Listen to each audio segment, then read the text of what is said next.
Hello, if you've made it this far, you're no doubt getting ready for your next essay, the fourth essay, which is a little bit of literary analysis. Literary analysis essays are in some ways a bit different from what we've done up till now, in the sense that literary analysis essays always need to have a very strong argumentative structure.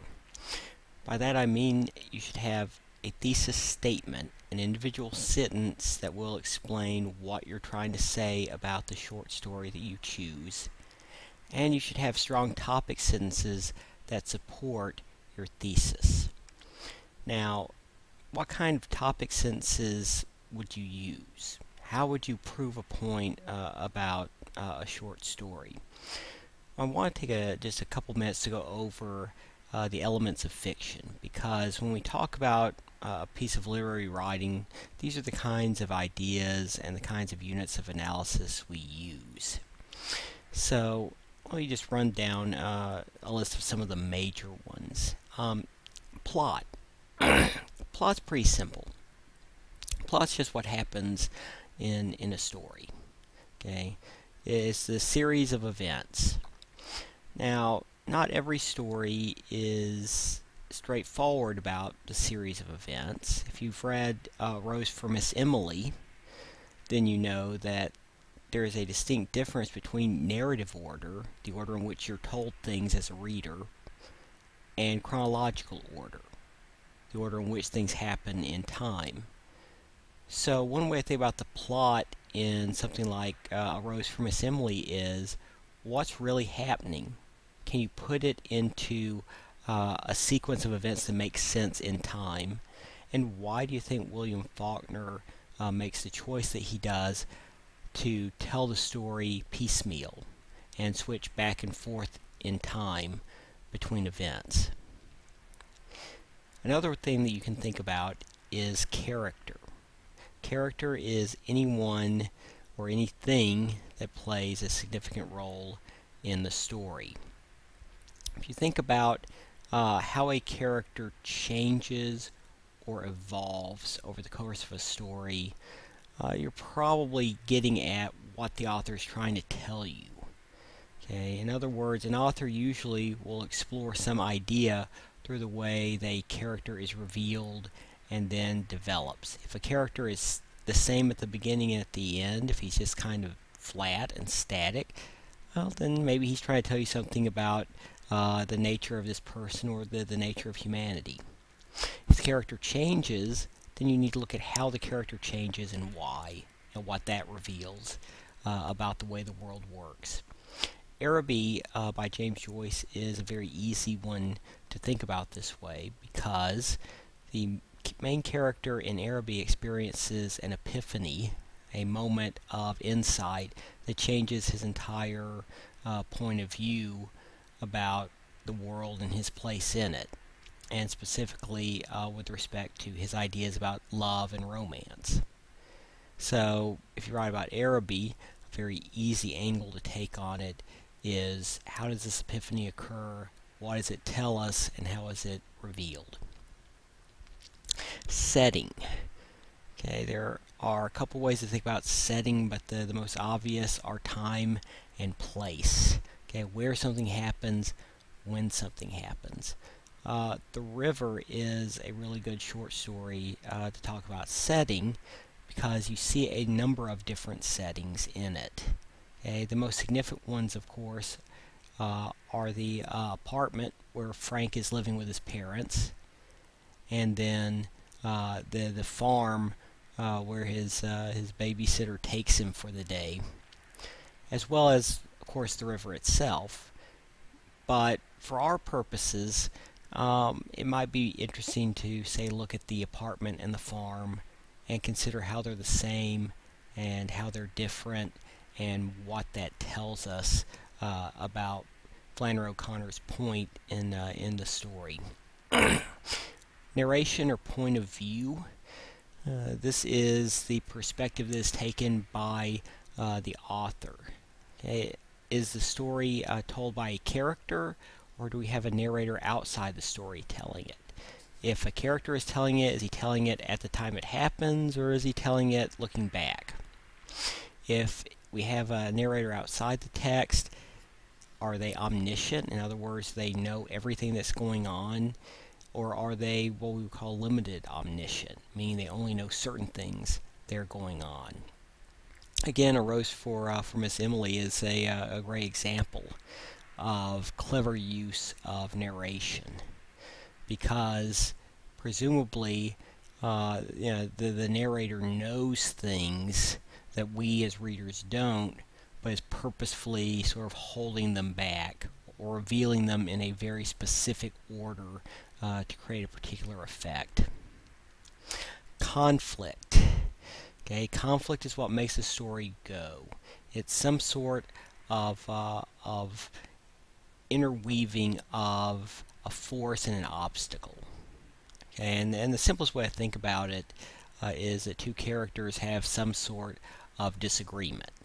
Well, that's not always the case, but it is one way to think about it. Very often in literature, the real conflicts are within individual characters. Okay? For example, if you think about the protagonist of Araby, if you think about the kid in Araby, and you think about his own sort of struggles with first, sort of his family life, which doesn't seem to be very good, but then also his inner conflict in how to deal with his, presumably the first love of his life, and not being sure exactly what he should do, what's the right thing to do, and then ultimately, in the end, coming to a realization that changes his entire point of view. Mood. Okay, mood or atmosphere. What sort of words would you use to describe the feel that you get from a story? Okay, what sort of adjectives would you use? This is usually very closely related to setting, because the setting very often will sort of set the mood. You think about Flannery O'Connor stories, and you think about how gothic they are. They have a lot of sort of dark, gloomy, ugly settings. And then you think about the river, and you think about the way that these people are depicted, and the way that they're described, and the way the settings are described, and the words that she uses. Does it seem like the kind of story that's going to end happily? Well, probably not. And in fact, whether you think it ends happily or unhappily has a lot to do with how you'll interpret the story. Theme. Theme is sort of a big idea, and the river is a good example of a theme. If you haven't read the story, I won't be a spoiler and give you the ending, but just know that the ending is controversial, and that there are a couple of ways to read it. One way to read it is as a tragedy, and the other way to read it is as a moment of hope. Which one you choose will have a lot to do with what you think O'Connor's point in the story is. Okay? In the same way, when you read Araby, when you get to the end, how you interpret the ending, whether you think the character is richer for it or poorer for it, is going to have a lot to do with what you think the theme or the main idea of the story is. Symbolism, of course, that's when one thing represents an intangible idea. Okay, the river is the obvious example here because rivers in literature always seem to mean certain things.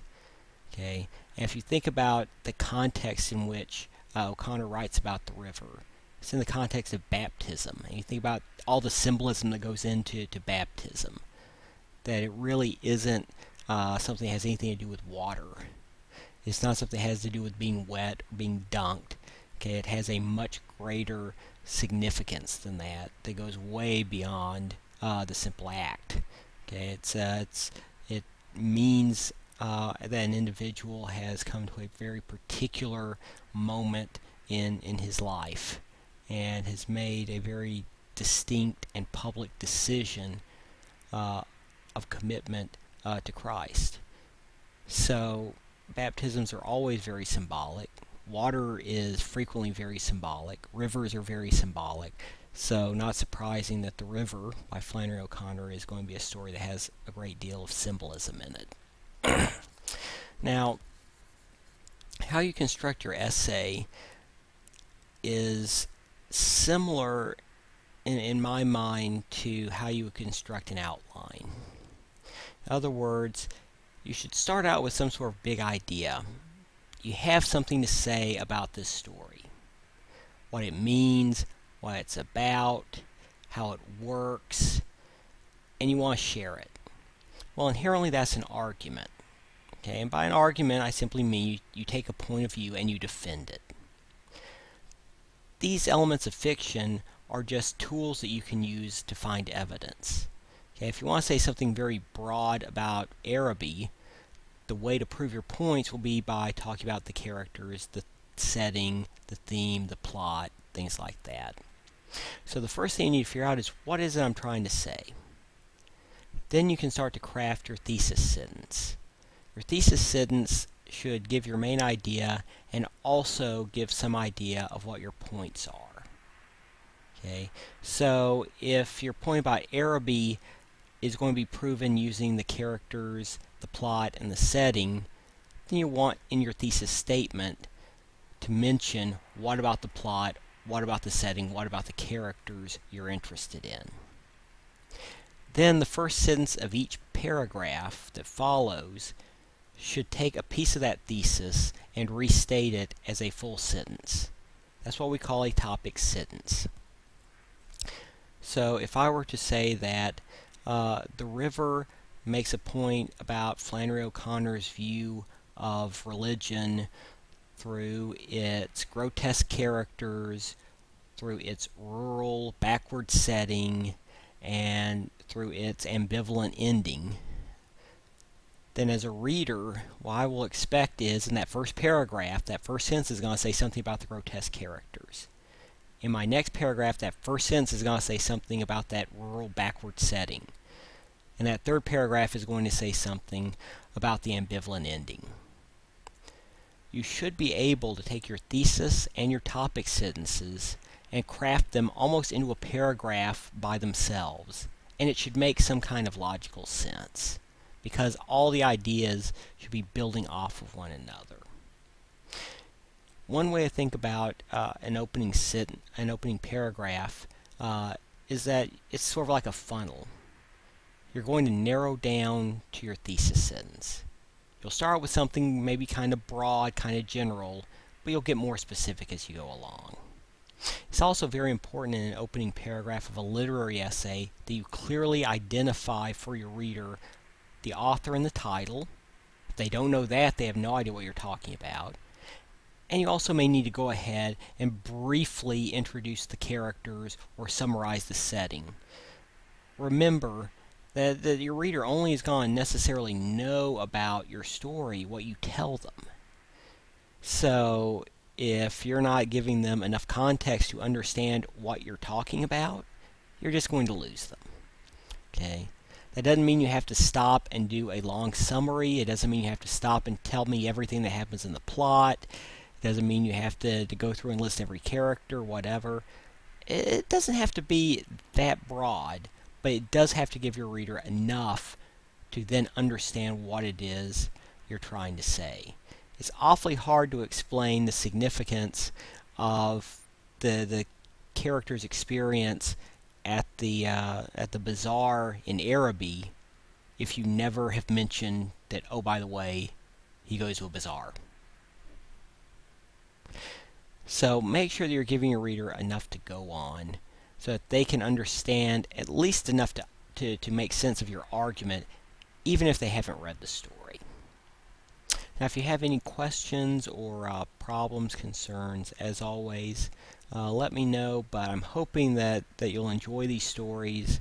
I'm hoping they'll get you to think both philosophically but also analytically. So good luck, and keep up the good work. Thanks.